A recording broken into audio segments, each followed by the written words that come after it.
এবার আলুর আকৃতি নিয়ে দুশ্চিন্তায় পড়লেন চাষিরা। হুগলির বৈচি গ্রামে আলু তোলার কাজ শুরু করেছেন চাষিরা।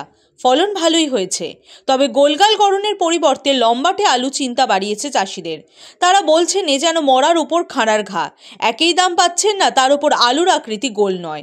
এতে বাজারে কতটা দাম পাবেন সংশয় রয়েছে। 1.5 বিঘে তো চাষ করেছি, মানে পাঞ্জাব বীজ নেওয়া হয়েছে।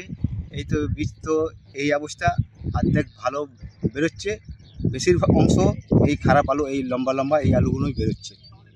তাই গরিব মানুষ চাষ করব কিভাবে, মানে আমার খরচাটা উঠবে ঠিকই নিয়ে আমি চাষ করেছি। ধরুন আমিও কী করে জানবো, আমি তো পাঞ্জাব বীজ কিনেছি, মানে আলুটা বসানো হয়েছে, আর তার মধ্যে এই আলু বেরোচ্ছে। কিছুটা অল্প মানে ভালো আলু, আর এই খারাপ আলু বেশিটা। গ্রামের অনেকে অন্যের জমিতে ভাগ চাষ করেছেন। আলুর অদ্ভুত গড়ন দেখে তাদের মাথায় হাত। তাদের দাবি বিঘা প্রতি 30,000 টাকা খরচ হয়েছে আলু চাষে। আকৃতির জন্য আলু বিক্রি না হলে টাকা কিভাবে উঠবে বুঝে উঠতে পারছেন না তারা। ভাগ চাষিদের দাবি পাঞ্জাবের আলুর বীজ কিনে চাষ করেছেন। তোলার সময় দেখেন জমির বেশিরভাগ আলু লম্বাটে। 4 বিঘে চাষ করার পর হঠাৎ আমি জানি না, আলু যেমন তুলতে তুলতে তখন দেখি 2 বিঘে একবারে পুরো এই আলু বেরিয়েছে। আদার মতন আলু, ফাটা ফাটা আর লম্বা। কেউ নিতেও চাইছে না, 35-60টা বিঘে খরচা আছে। খান 50 আলু আমি বাড়িতে নিয়ে এসেছি, পড়ে আছে, নষ্ট হবে। মোটামুটি 2 বিঘে 50 বস্তা বেরিয়েছে। আচ্ছা। আর 2 বিঘেতে 14 বস্তা বেরিয়েছে। হওয়ার কারণ পাঞ্জাবের যে আলুটা আসে, ওরা এই আলুটা 2 নম্বরই করেছে। শুধু আমার নয়, আরও 2-4 জনকে এরকম হয়েছে।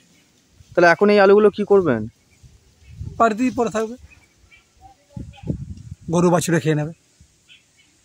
বিক্রি হচ্ছে? বিক্রি হবে না, মানুষও খাবে না, খাওয়া যাবে না। কৃষি দফতরের অ্যাডিশনাল ডিরেক্টর হেডকোয়ার্টার শরদিন্দু পাল জানিয়েছেন, আলু সাধারণত যেমন মাপের হয় এখন সেটা হয়নি। কেন হয়নি সেটা তদন্ত করে দেখতে হবে। আলুর যে সাধারণ যে সাইজ হয়, এই সাইজটা তার থেকে একটু অন্য ধরনের একটা ডিফর্ম দেখা যাচ্ছে। এখন এটা আমাদের ইনভেস্টিগেশন করে দেখতে হবে। এটা মানে যেমন রোগ পোকার আক্রমণ থেকে হতে পারে, খাদ্য গুণের অর্থাৎ নিউট্রিশনাল ডেফিসিয়েন্সির জন্য হতে পারে, আবার কোনো ভ্যারাইটাল কোনো ঘাটতির জন্য হয়তো হতে পারে। এখন সেইটা ইনভেস্টিগেশন চলছে, এটা এখন বোঝা যাবে যে কি কারণে এই স্টেপটা আসছে। Bureau report, the wall.